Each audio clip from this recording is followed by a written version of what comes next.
Kalau kalian mau beli iPhone, nggak harus beli iPhone yang paling update, paling baru keluar, yang paling keren lah kalau dibawa ke tongkrongan. Karena apa? Harga iPhone yang baru rilis atau yang paling update tentu akan sangat mahal. Dan yang kedua, beberapa iPhone lawas memang diciptakan untuk bisa bertahan beberapa tahun ke depan. Jadi, kalau bisa milih iPhone yang lebih terjangkau tapi performanya tetap bagus, kenapa harus beli yang paling baru rilis? Dan tentunya di video kali ini aku bakalan bahas 3 rekomendasi iPhone yang paling layak untuk dibeli di tahun 2023 ini. Penasaran apa aja yang aku rekomendasikan kali ini? Pencet like dulu dan jangan lupa buat subscribe ya, buat dapetin info terbaru soal gadget dan juga tips dan trik yang gak ada di channel lain tentunya. Oke deh, kita langsung mulai aja videonya, tapi setelah yang satu ini.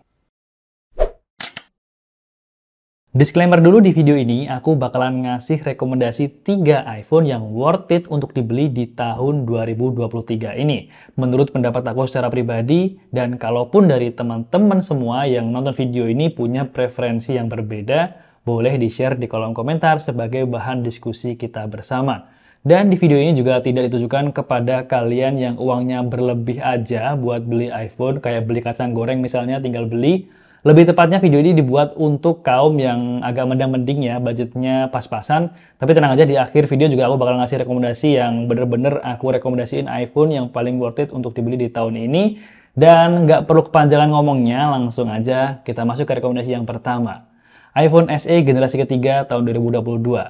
Jadi seri iPhone ini memang nggak banyak yang ngebahas dan ngerekomendasiin. Karena ya rata-rata langsung skeptis dengan desain iPhone SE generasi ketiga ini dan lebih merekomendasikan langsung beli iPhone XR aja. Tapi kalau dipikir secara logika, iPhone SE 2022 ini sangat masuk akal dari segi price to performance-nya. Kita ngomongin harga dulu aja deh. Harga baru dari iPhone SE generasi ketiga ini masih ada sampai sekarang dan dijual secara resmi di kisaran 7 jutaan di varian yang terendahnya di 64 GB untuk storage-nya. Dengan harga segitu, kalian bisa dapetin iPhone dengan chipset yang sama dengan yang dipakai di iPhone 13 series loh guys. Dari segi RAM juga udah gede, dia pakai 4 GB RAM dan varian storage internalnya juga variatif di 64, di 128 dan juga 256 GB.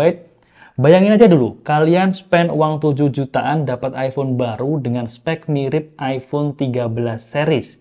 Kalau kalian bandingin sama iPhone XR yang masih pakai Apple A12 Bionic, tentu iPhone SE 2022 ini lebih unggul dari segi spesifikasi.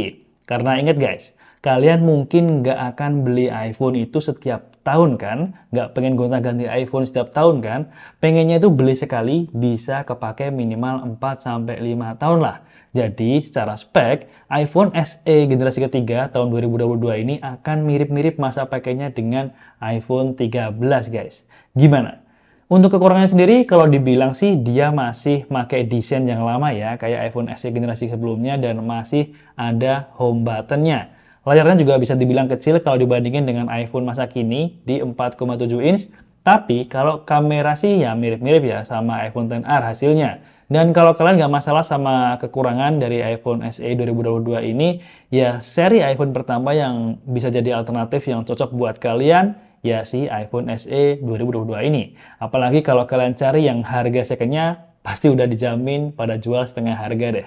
Oke, yang kedua yang aku rekomendasiin buat dibeli adalah iPhone 11. Ya, kenapa aku rekomendasiin iPhone 11 buat dibeli? Sebenarnya HP ini sangat gampang buat aku bilang, ya ini worth it buat dibeli. Karena dia udah punya dual kamera nih yang pertama, yang ada lensa ultrawide-nya. Karena di seri iPhone di bawahnya itu nggak ada guys. Dan harganya juga masih dibilang terjangkau dibandingkan dengan seri yang di atasnya. Kayak iPhone 12, iPhone 13, bahkan iPhone 14. Ingat, kamera ultrawide itu wajib ada ya di tahun 2023 ini. Kalau misalnya enggak ya pasti udah kalah sama HP Android 2 jutaan yang sekarang udah banyak yang ada kamera ultrawide-nya. Terus dia juga punya desain yang kekinian, desain iPhone dengan layar yang gede di 6,1 inch, pilihan warna yang juga banyak, bisa disesuaikan dengan yang kalian suka, dan tentunya sudah pakai Face ID. Kalau dari sisi spesifikasi sih memang sedikit ada di bawah iPhone SE 2022 yang tadi udah aku sebutin di awal.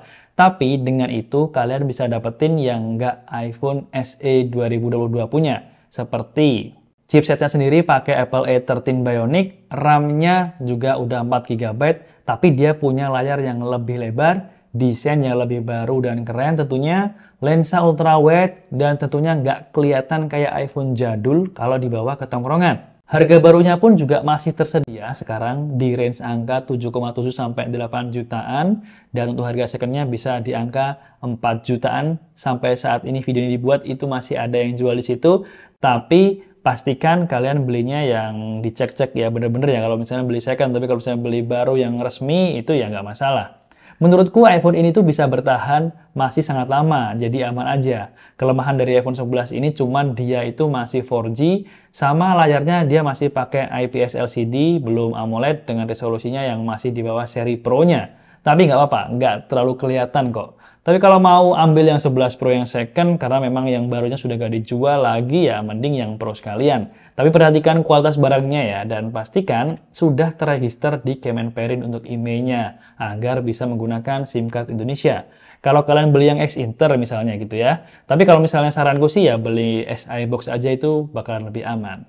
Nah, kalau kedua iPhone yang aku rekomendasikan tadi adalah iPhone yang sudah rilis beberapa waktu, tapi bisa dikatakan masih worth it. Sekarang yang ketiga adalah yang paling worth it daripada beli yang seri iPhone lainnya. No offense, iPhone 14 Pro ini lebih baik daripada kalian beli iPhone 12 atau iPhone 13 series. Eman-eman uang kalian beli iPhone 13 series atau Pro contohnya, tapi nambah dikit lagi bisa dapat iPhone 14 Pro. Loh, kan masih mahal bang. Iya, bener, sekarang memang masih mahal harganya. Tapi kan 2023 ini masih lama bro, ini baru awal tahun. Tunggu sampai akhir tahun pada saat iPhone 15 series rilis, baru beli iPhone 14 Pro. Pasti harganya sudah turun sama kayak iPhone 13 Pro sekarang ini harganya. Kuncinya ya adalah sabar. Ini beneran bro, kenapa aku rekomendasiin iPhone 14 Pro? Karena upgrade-nya itu kerasa banget dari iPhone 12 Pro dan 13 Pro. Apalagi ada Dynamic Island-nya yang ini jadi pembeda dari seri-seri sebelumnya. Kualitas kameranya juga meningkat tajam dibandingkan dengan seri sebelumnya. Udah mirip banget sama kualitas kamera profesional, itu bener banget. Dan tentunya ini memang ditujukan buat yang pengen punya iPhone dengan range harga di atas 10 juta dan bener-bener worth it buat dibeli. Jadi nggak misalnya kita beli, kemudian kita nyesel kenapa nggak beli yang iPhone 14 Pro ya, kayak gitu misalnya. Apalagi kalau misalnya kalian punya warna di purple-nya itu loh, itu nggak ada obat. Speknya sendiri dia sampai di video ini buat, itu paling gahar, paling mantep, paling top dibandingkan dengan seri iPhone lainnya. Dia pakai chipset Apple A16 Bionic, punya layar Retina HDR OLED 120Hz, SDR10 Plus, Dolby Vision dengan kecerahan di 1000 nits. Kemudian dia juga punya yang namanya Always On Display. Memang ini bukan fitur yang baru ya di dunia smartphone, tapi ini udah ada.